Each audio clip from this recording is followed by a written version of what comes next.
And that would be when I was 9 years old.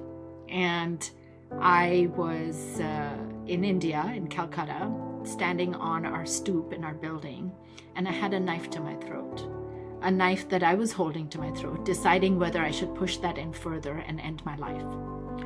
And this was because I had grown up in a household filled with domestic violence. It was incredibly painful to be in that and to witness those acts of violence.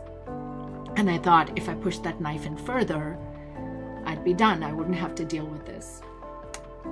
But what stopped me was a voice of somebody who had sat on that stoop with me that very morning as I was studying. And this was a guy named Jalil who lived in our building. He had no education. He would run errands for our family, and my mom would give him breakfast.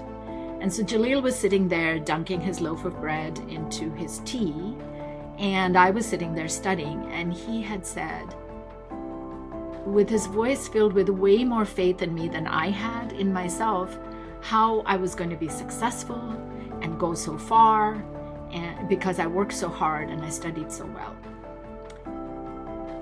And as I stood there with that knife against my throat, I thought, what would be harder?